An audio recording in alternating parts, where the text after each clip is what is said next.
The rain began at sundown. Not the gentle patter that lulls you to sleep, but the kind that turns roads into mirrors and transforms family landscapes into alien territories. I'd been driving for 7 hours straight, my windshield wipers working overtime against the torrent of water, when I saw her, a silhouette draped in something flowing, standing motionless on the shoulder of Route 16. My headlights caught her for just an instant, a woman, soaked through, her dark hair plastered against her pale skin, one arm extended toward the road with her thumb raised in the universal gesture of the hitchhiker. The sight of her there, miles from any town or service station, sent a cold spike through my chest. I wasn't stopping, not out here, not for anyone. Whatever circumstances had left her stranded on this back road weren't my problem. But as I drove past, my eyes flicked to the rearview mirror, and she was staring directly at me, not at my car, but at me, as if she could see through the metal and the glass, through flesh and bone, right into whatever passes for a soul. Her eyes reflected my taillights with an unnatural luminosity, twin points of crimson that seemed to hover in the darkness long after they should have disappeared from view. That's when I made my first mistake. I slowed down. Something about those eyes made my foot ease off the accelerator, made my hands tighten around the steering wheel until my knuckles blanched white. The rational part of my brain, the part still functioning despite 48 sleepless hours, screamed at me to keep driving, to put as much distance as possible between myself and that rain-soaked figure. But I didn't.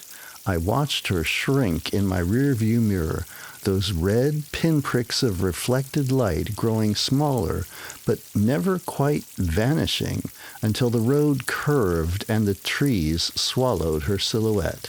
I exhaled a breath I hadn't realized I was holding and tried to focus on the rain-slick asphalt stretching ahead. The digital clock on my dashboard read 9:47 p.m. I'd been driving since Emily's funeral that morning, putting miles between myself and the hollow platitudes, the pitying glances, the unbearable weight of returning to an apartment filled with her things, but emptied of her presence. 3 months, that's how long it had taken for aggressive pancreatic cancer to transform my vibrant fiancée into a husk of herself, her body surrendering one system at a time while her mind remained cruelly intact. I'd watched it happen, helpless, until the morning her eyes finally closed and didn't open again. I couldn't stay in that town, in that life, surrounded by the reminders, so I'd packed a bag, filled the tank of my Subaru, and started driving with no destination in mind beyond away.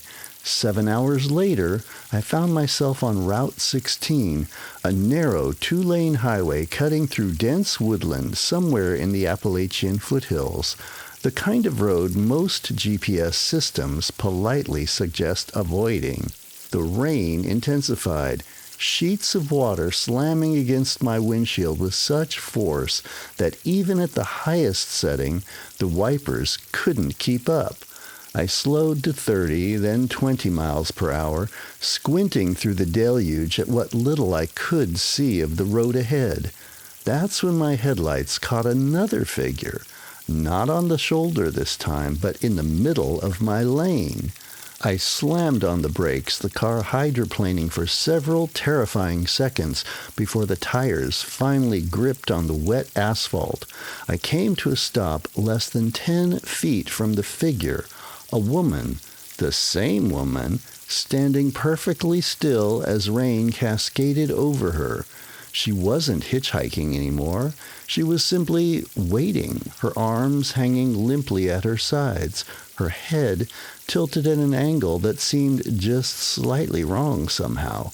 I could feel my pulse hammering against my neck as I gripped the steering wheel.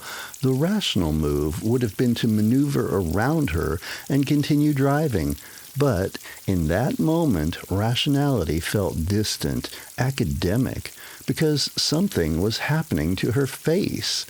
In the harsh glare of my headlights, the woman's features were shifting, running like oil paint in the rain, revealing glimpses of something beneath the surface, something that wasn't flesh at all. Her eyes remained fixed on me, unblinking despite the downpour, and her lips parted in what might have been a smile if not for the way her mouth stretched a little too wide, revealing a smile that seemed more sinister than friendly. I threw the car into reverse, my arm braced against the passenger seat as I looked behind me, ready to back away from whatever was standing in my path. But the reverse camera showed only more rain, more darkness, and another figure, identical to the first, standing directly behind my car. My breath caught in my throat. I looked up at the rear view mirror, but it showed only empty road. I glanced back at the camera display. The figure remained motionless, staring directly into the lens. I was trapped between them. With shaking hands, I shifted back to drive, my mind racing through the impossible options. I couldn't go forward without hitting the woman, and I couldn't reverse without hitting her doppelganger. I couldn't stay here, engine idling, waiting for whatever came next. I laid on the horn. Its blaring cry seemed to dissolve in the rain almost immediately. Absorbed by the night, neither figure moved. Neither seemed to acknowledge the sound at all. The woman in front, if she was a woman, took a step toward my car. The movement was wrong, like watching animation with missing frames. One moment she was 10 feet away. The next she was at my hood, her pale hands coming to rest on the metal, leaving no prints despite the rain streaming over the surface. She leaned forward, her face inches from my windshield, and I could see it clearly now. Her features were dissolving, revealing something gray and textured beneath, something that resembled the gnarled bark of ancient trees. Her eyes remained unchanged, reflecting my headlights with that same unnatural crimson glow. I couldn't breathe. I couldn't think. Could only stare as her lips moved, forming words I couldn't hear over the pounding rain. I found myself reaching for the window controls, some impulse beyond reason compelling me to lower the barrier between us, to hear what she was saying. My finger hovered over the button. Behind me, the reverse camera showed the second figure approaching, moving with that same stuttering wrongness. They were going to reach me, going to get inside, going to... The radio burst to life with a shriek of static that jolted me back to myself. I snatched my hand away from the window controls as if burned. The static resolved into a voice, thin and distant, like an old recording played through damaged speakers. "Don't stop for her. Don't let her in." My head snapped toward the radio, its display flickering erratically, numbers and letters scrolling in random patterns.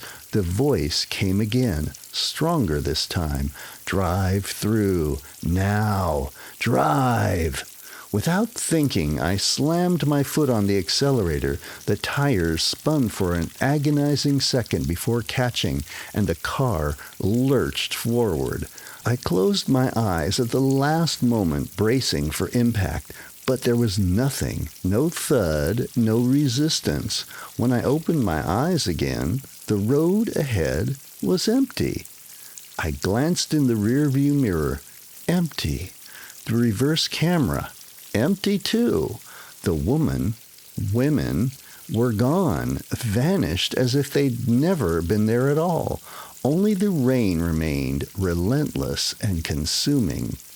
The radio had fallen silent. Its display returned to normal except for the time, which read 9:47 p.m., exactly what it had shown when I'd first seen the hitchhiker. According to the clock, no time had passed at all. I drove faster now, pushing the car to unsafe speeds on the wet road, desperate to put distance between myself and whatever had just happened. My hands wouldn't stop shaking, and my breath came in short, ragged gasps that fogged the windshield. "Get it together," I muttered to myself, the sound of my own voice oddly comforting in the close confines of the car. "Sleep deprivation, grief, you're hallucinating." But even as I said it, I knew it wasn't true. The chill that had settled in my bones went beyond fear, beyond rationality. It was recognition, the primal understanding that I had glimpsed something that existed outside the boundaries of the world as I understood it.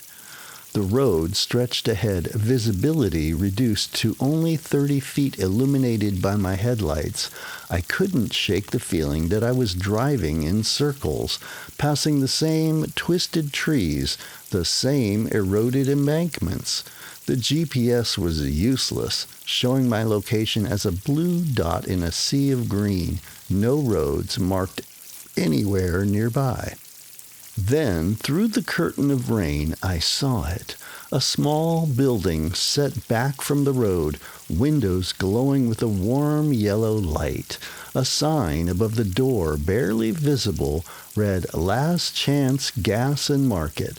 My fuel gauge hovered just above a quarter tank. Not dire, but enough to justify a stop. And more than that, I needed to see another human being, needed to ground myself in the mundane reality of a rural gas station before I completely lost my grip. I pulled in, the tires crunching over gravel, and parked beneath the harsh fluorescence of the gas pump canopy.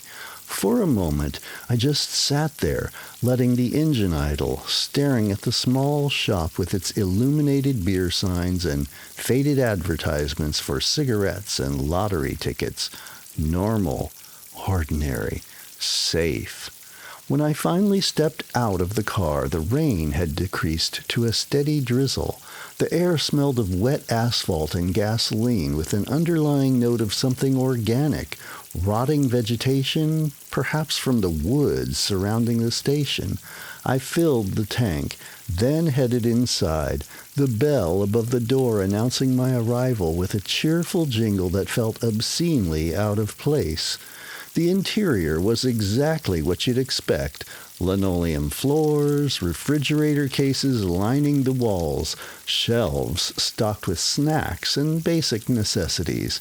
Behind the counter stood an elderly man, his weathered face creased with deep lines that spoke of decades under the sun. He looked up from a crossword puzzle as I entered, his expression revealing nothing beyond mild interest in a late-night customer. "Evening," he said, his voice a gravelly rumble. "Bad night to be on the roads." I nodded, grabbing a coffee from a machine that looked old enough to have served my grandfather. "Don't have much choice, trying to make it to..." I realized I didn't have an answer, didn't have a destination beyond, not where I started. The old man seemed to understand. He folded his newspaper, revealing gnarled hands with prominent veins and liver spots. "Heading east or west on 16? East, I think. I wasn't entirely sure which direction I'd been traveling, but east felt right. East was forward, away from what I was leaving behind. Something flickered across his face, too quickly to identify.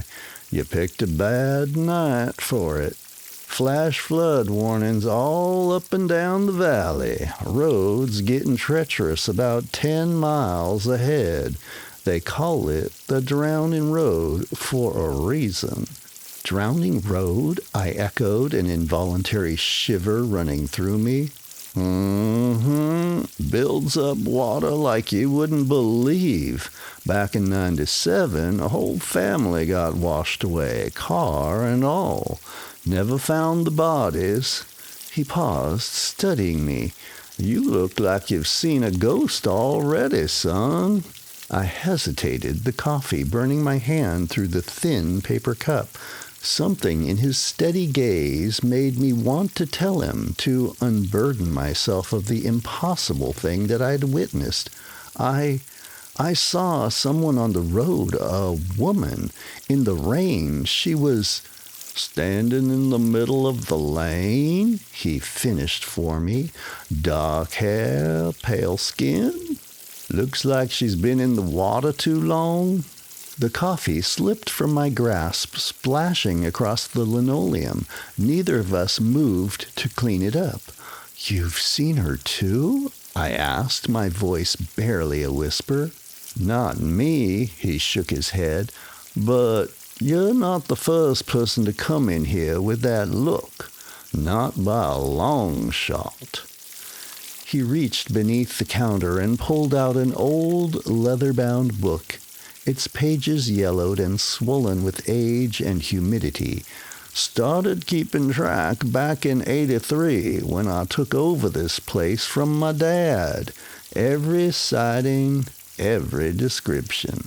He opened the book, revealing page after page of handwritten entries, some accompanied by crude drawings. I saw glimpses of dates spanning decades, descriptions that matched what I'd seen with unnerving precision. "What is she?" I asked. The old man closed the book with a sigh. "Locals have different names for her. The Rain Woman, the Drowned Bride, the Hitchhiker." He tapped the cover of the book. "Way I figure it, she's what's left of all those people who've gone missing on that stretch of road. Or maybe she's what took them in the first place." "But I saw two of them," I said, "identical. One in front of my car and one behind." Something changed in the old man's eyes, a tightening, a focus that hadn't been there before. "Two?" he repeated. "You're sure about that?" I nodded, the memory still vivid despite my attempts to rationalize it away. Exactly the same, like they were trying to trap me. He muttered something under his breath, too low for me to catch, then turned and withdrew a rolled paper from a shelf behind him. He spread it open, revealing a hand-drawn map of the surrounding area. Route 16 cut through it like a scar, with smaller roads branching off at irregular intervals. "You're here," he said, tapping a spot where a small icon represented the gas station. "The Drowning Road starts about here." He traced a stretch of Route 16 that ran alongside what appeared to be a river, and continues for about 8 miles. Most of the sightings happen right about this bend, where the road dips down close to the water. I leaned closer, studying the map. "But I've already passed that point. I've been driving for hours." The old man looked at me with something approaching pity. "Have you now? Check your odometer. Check your gas level. Check the time." With a growing sense of dread, I pulled out my phone. The clock read 9:47 p.m., exactly what it had shown when I'd first seen the hitchhiker, exactly what the car's clock had displayed after my encounter. I had filled my tank before entering the store, but I couldn't remember how much gas I'd put before stopping. The mileage? I hadn't been paying attention. "This isn't possible," I said, my voice sounding distant in my own ears.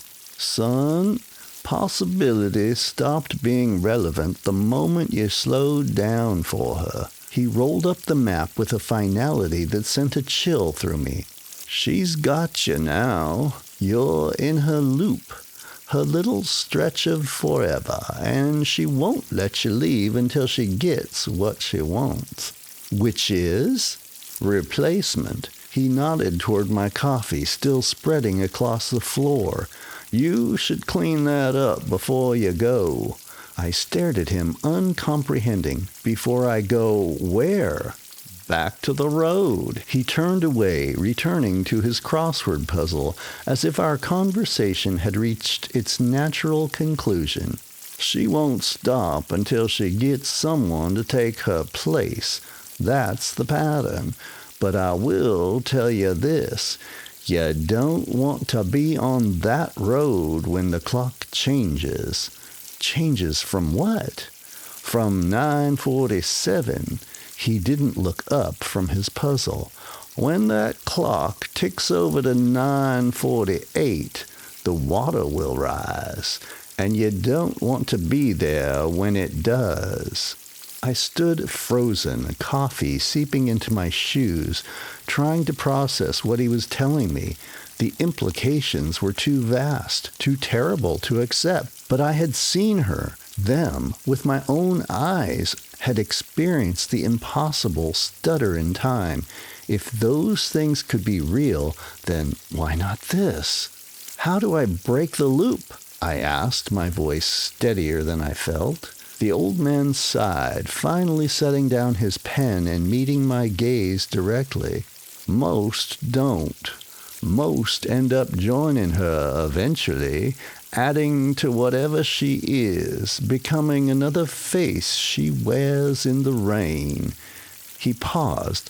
But there are stories, rumors really, about people who made it out.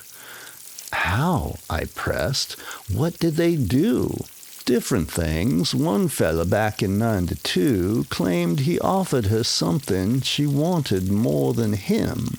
Another in 2005 said he had to confront some truth about himself before she'd let him go. He shrugged. Could be bullshit. Could be they were never really caught in her web at all. Just spooked themselves and made up stories to feel better. But you don't think so. A thin smile creased his weathered face. What I think doesn't matter much. But I will say this, in all the stories, all the accounts in that book, there's one common thread. Those who made it out, they all say they had to give her something. A sacrifice, something that mattered. I thought of Emily, of the hollow apartment waiting for me hundreds of miles away, filled with her things but empty of her presence. What did I have left that could possibly matter? What sacrifice could I offer that would satisfy whatever waited for me on that rain-soaked road? I need to go, I said abruptly, turning toward the door. Mop's in the back, the old man called after me, for the coffee. I paused, hand on the door handle. I don't have time. Son, time's the one thing you've got plenty of. Clock's not moving, remember? His voice softened slightly. Besides, leaving a mess like that, it's bad luck. And you look like you've had enough bad luck already. Something in his tone made me hesitate. With a sigh, I went to the back room, found the mop, and cleaned up the spilled coffee. The mundane task felt surreal given the circumstances, but there was something almost comforting about it, a small act of normalcy in a situation that had spiraled far beyond normal. When I finished, the old man nodded once, a gesture that might have been approval or might have been farewell. Good luck out there, he said, and if you do make it through, if you break her loop, you can come back and tell me how, you hear? Add your story to the book. I nodded, though we both knew the chances of that were slim. Then I stepped back into the drizzle, the bell above the door jingling cheerfully behind me. The rain had eased but not stopped, creating a fine mist that diffused the harsh lights of the gas station into soft halos. I got back in my car, my hands trembling slightly as I turned the key in the ignition. The dashboard clock still read 9:47 p.m. The fuel gauge showed a full tank. As I pulled back onto Route 16, a certainty settled over me like a physical weight. I was driving to meet her again, the Rain Woman. The drowned bride, whatever she was waiting for me on that stretch of road the locals call the Drowning Road. And this time I knew it would be different. This time the encounter wouldn't end with a mysterious voice on the radio saving me. This time I would have to face her, them, directly. I would have to give them what they wanted or join in their endless vigil in the rain. The road curved ahead, visibility still limited to 30 feet, illuminated by my headlights. Each bend, each slight rise in the asphalt sent a fresh surge of adrenaline through my system. I found myself scanning the shoulders of the road obsessively, tensing each time the shadows seemed to deepen or shift. That's when my headlights caught a new shape on the road ahead. Not a woman this time, but something metal, glinting dully in the rain. As I drew closer, it resolved into a car, a dark sedan overturned on the shoulder, its wheels still spinning slowly despite the crash.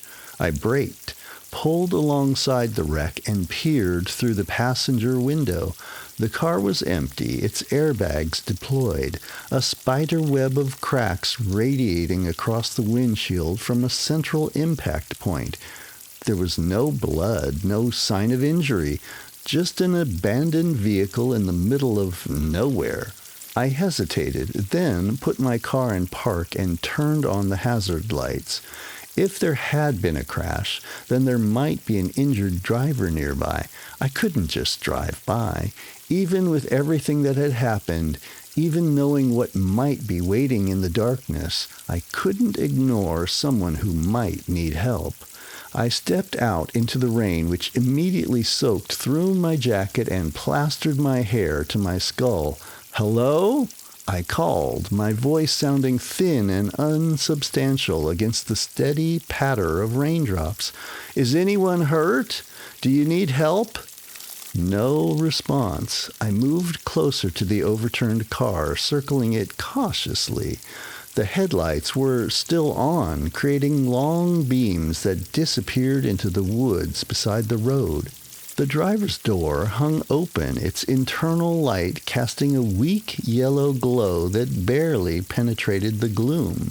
That's when I noticed the tracks, two parallel lines in the mud leading from the driver's side into the trees. Not footprints, but something being dragged, something heavy. I followed the tracks with my eyes, trying to penetrate the darkness beyond the road. The trees formed a solid wall of shadow, but as I stared, something moved within that darkness, a pale shape, flowing and insubstantial, moving deeper into the woods. It could have been her, the Rain Woman, the drowned bride, whatever she called herself. It could have been a survivor from the crash, staggering away in shock. It could have been my imagination, strained beyond breaking by fear and exhaustion. I knew I should get back in my car and drive away. The old man's warnings echoed in my mind. She wants a replacement. She won't let you go until she gets what she wants. But I couldn't shake the thought that there might be someone injured, someone who needed help, someone real. With a deep breath, I followed the tracks into the woods. The ground immediately turned soggy underfoot, each step producing a wet, sucking sound as the mud reluctantly released my shoes. The rain penetrated the canopy of the trees in random patterns, fat drops landing on my head and shoulders with unpredictable frequency. My phone's flashlight cast a weak beam ahead, barely adequate to navigate the increasingly treacherous terrain. The tracks continued, weaving between trees, the twin grooves growing deeper and more defined as they gradually sloped downward. I could hear water now, not just the rain, but the steady rush of a larger body, a stream or river swollen with the downpour. The trees thinned, and I found myself at the edge of a ravine. At the bottom, perhaps 15 feet down, a river churned, its waters dark and angry with debris.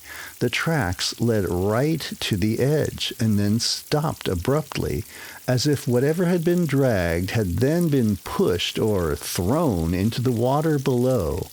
I played my light along the banks, searching for any sign of a victim, any splash of color that might indicate clothing or, worse, exposed flesh. But there was only the relentless flow of the river, black as tar in the darkness. "Hello," I called again, my voice drowned out by the rush of water. "Is anyone down there?" And then I saw her, not in the river, but across it, standing on the opposite bank. The Rain Woman, her dark hair plastered to her pale face, her clothes hanging in sodden tatters from her thin frame. She was looking directly at me, those same unnatural, reflective eyes, catching my flashlight beam and throwing it back with crimson intensity. She raised one arm, pointing not at me, but behind me. I turned, the hairs on the back of my neck raising. I found myself face to face with her double, standing silently at the edge of the trees. This one was different, though. The face was less distinct. The features were more fluid, as if they hadn't quite solidified. And then I recognized it. Her, with a shock that nearly stopped my heart. The second figure had Emily's face. Not Emily as she'd been at the end, hollow-cheeked and paper-thin skinned, but Emily as I remembered her from before the cancer, vibrant, beautiful, her eyes bright with life. But it wasn't her. It couldn't be her. The proportions were wrong, the stance too rigid, the eyes were all wrong, reflecting my flashlight with that same crimson glow. "You're not her," I whispered, my voice breaking. "You're not Emily." The figure tilted its head at the same unnatural angle I'd seen before, Emily's features sliding slightly out of alignment, like a photograph viewed through rippling water. It took a step toward me, movement stuttering as before, one moment 6 feet away, the next close enough that I could smell the river on its skin. I backed up, forgetting the ravine behind me until my heel met empty air. I windmilled, my arms fighting for balance as the Emily thing reached for me with hands that were too long, fingers that bent at impossible angles. Across the river, the original figure remained motionless, watching. "What do you want?" I shouted, regaining my footing and backing along the edge of the ravine, putting distance between myself and the Emily thing. "Why are you doing this? Why her face?" The Emily thing smiled, and the expression was so perfect, so familiar, that for a moment I almost believed it was her, that somehow, impossibly, she had returned to me. But then the smile stretched too wide, a sinister smile, and the illusion shattered. "She died in the water," it said, its voice a rasping whisper that nevertheless carried clearly over the rush of the river. "Not this water, hospital water, IV drip, morphine, drowning from the inside." A cold worse than the rain seeped into my bones. How could it have known that? How could it have known about Emily's final moments, the pneumonia that had ultimately taken her after the cancer had weakened her too much to fight it off? You watched her drown, it continued, taking another stuttering step toward me.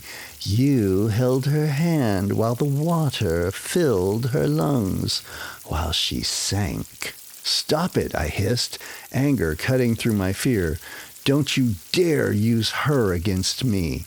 But she's what you have to give, it said, Emily's features running like wax, revealing glimpses of the bark-like substance beneath. Your sacrifice, your offering, the thing that matters. I didn't understand. Emily was already gone. What more could I give? What more could be taken? Your grief, it said, answering my unspoken question. Your guilt, the weight you carry, that's what keeps us here, keeps us hungry. That's what we need. Across the river, the original figure moved, stepping into the churning water. It should have been swept away immediately by the current, but instead, the river seemed to part around it, allowing it to walk steadily towards us, its feet finding purchase on the riverbed, as if the water were merely ankle deep. I was trapped between them again. The Emily thing on the bank, the original figure wading through a river that should have been impassable. Time seemed to slow, each raindrop taking an eternity to fall, each breath drawn out to impossible lengths. In that stretch of moment, I thought about what the old man had said. Those who make it out, they all say they had to give us something, a sacrifice, something that mattered. My grief, my guilt, the weight I carried. Was it possible? Could I give up those things? Had they become so much a part of me, so intertwined into my identity that I wasn't sure where they ended and I began? The thought of releasing them felt like a betrayal of Emily, of everything we'd ever been through together, of the promises I'd made as she slipped away. But as I stood there, rain streaming down my face, caught between these impossible entities, a realization dawned. Emily wouldn't want this. She wouldn't want me haunted, trapped in an endless loop of grief and guilt. She had fought so hard to live, had embraced every moment even as her body failed her. To honor her memory meant living, not drowning in sorrow. I understand, I said softly, looking at the Emily thing with new clarity. I know what you want, and you can have it. I closed my eyes, feeling the rain on my face, and consciously, deliberately let go. I released the guilt I'd carried for not somehow saving her, for the moments of relief I'd felt when her suffering finally ended. I released the grief that had become a comfort in its familiarity, the pain I'd clung to because it kept her close. I let it all flow out of me, into the rain, into the river, into the night. When I opened my eyes, the Emily thing was gone. In its place stood a figure that resembled me, my height, my build, wearing clothes identical to mine, but with features that hadn't quite set, like clay still waiting to be shaped. Across the river, the original Rain Woman had paused mid-stream, her expression unreadable in the darkness. My doppelganger reached out, its hand hovering inches from my chest. Your place, it whispered in a voice that was mine, but not mine. Give me your place. I understood then. The sacrifice wasn't just my grief and guilt. It was my place in the world, my existence. The rain woman, the drowned bride, whatever she was, she needed a replacement to leave her endless vigil. And she had created one from the emotional weight I carried, shaped it into my image, prepared it to take my place among the living. I thought about Emily, about the apartment filled with her things, about the life I'd been driving away from. There was nothing left for me there, nothing but emptiness and echoes. Maybe this was justice. Maybe this was mercy. My doppelganger's hand hovered inches from my chest, waiting. Across the river, the rain woman watched with ancient, patient eyes. The choice seemed clear. Surrender to the cycle and give up a life that had already lost its meaning. Let my grief-forged double take my place while I joined the endless vigil by the drowning road.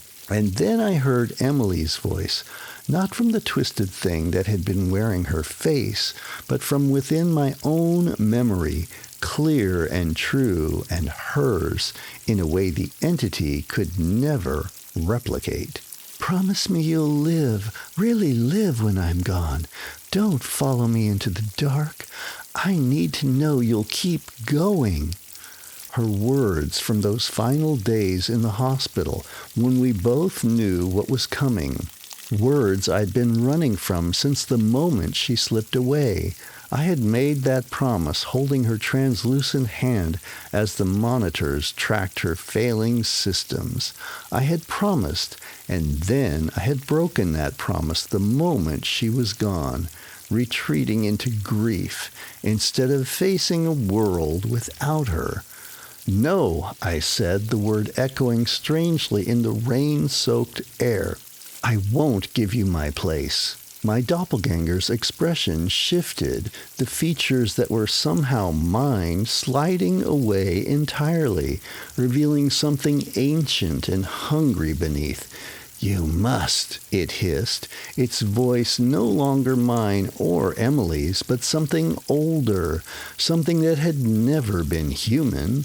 The cycle demands completion, a soul for a soul. The cycle is broken, I said, stepping back from the edge of the ravine, away from those reaching hands. I'm breaking it right now. Across the river, the rain woman's form flickered like a bad transmission, her human appearance briefly giving way to something else, a tangle of river weeds and pale bones, of bloated flesh and hungry darkness. She screamed, the sound cutting through the rush of the river and the patter of the rain, a noise of thwarted rage that had been building for decades. My doppelganger lunged, movements no longer human, no longer bound by the limitations of flesh and bones.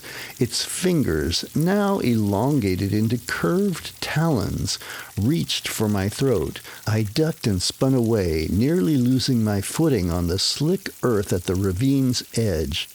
You cannot leave, it snarled, its face now a nightmare collage of features, mine, Emily's, others I didn't recognize, all sliding and shifting and flowing like reflections in disturbed water. No one leaves the drowning road. Emily would want me to live, I said, my voice stronger now. Not just exist, live. And I can't do that if I'm trapped here with you. Something flickered in its eyes, recognition, perhaps, or the memory of what it had once been before the river claimed it. It hesitated, talons retracting slightly. In that moment of uncertainty, I reached into my pocket and withdrew the one thing I had carried with me since leaving home, Emily's ring. Not her engagement ring, that was buried with her, but the small silver band she wore on her right hand, a family heirloom passed down through generations. You want a sacrifice? I held up the ring, its surface catching what little light penetrated the gloom. Take this. It matters more than anything else I possess. It was hers. It carries her memory, her love, everything that was good about her. My doppelganger stared at the ring, transfixed. Across the river, the rain woman had gone still, her form solidifying again into a human appearance. A token freely given, I continued, remembering the old man's words. Those who make it out, they all say they had to give her something. Not my place in the world, but a piece of my heart, a piece I'll never get back. I extended my hand, the ring resting on my palm. Rain splashed against the silver, running off in droplets that caught the faint light from my fallen flashlight. For a long moment, nothing moved except the river and the rain. Then my doppelganger reached out, its fingers, once again human-shaped, and took the ring. The moment it touched the silver band, a change rippled through it, its features settling, solidifying into a face I didn't recognize, not mine, not Emily's, someone else entirely, perhaps the original person who had become trapped in this cycle long ago. It looked at me with eyes that were no longer crimson reflections, but normal, human eyes, filled with a terrible weariness and something that might have been gratitude. No one has ever offered something freely, it said, its voice now distinctly female, soft with an accent of another era. They either surrender entirely or fight until they lose. No one has ever... It trailed off, looking down at the ring in its palm. Then it turned toward the river, where the rain woman waited, her form now fully human, watching us with an expression I couldn't read. A soul for a soul, my doppelganger said, but not to me, to her. That was the bargain. But what if the soul is willing? What if the sacrifice is made in love, not fear? The rain woman tilted her head, that same unnatural angle that had terrified me earlier, but now seemed more curious than threatening. She waded back across the river, the current parting around her, until she stood before us. She looked at the ring, then at me, then at my doppelganger. "The cycle," she began, her voice uncertain, as if she were using it for the first time in a very long time, "can be broken," my doppelganger finished, "if we choose to break it." The rain woman reached out and touched the ring, her finger tracing its circumference. "A token of love," she murmured, "freely given, not taken." "Yes," I said, though I wasn't sure they were even speaking to me anymore. The two entities, the rain woman and what had been my doppelganger, but now appeared to be a young woman from another time, looked at each other in silent communication. Then the rain woman extended her hand, palm up. "Your grief," she said, "the weight you carry. Give it to me, not as my replacement, but as release."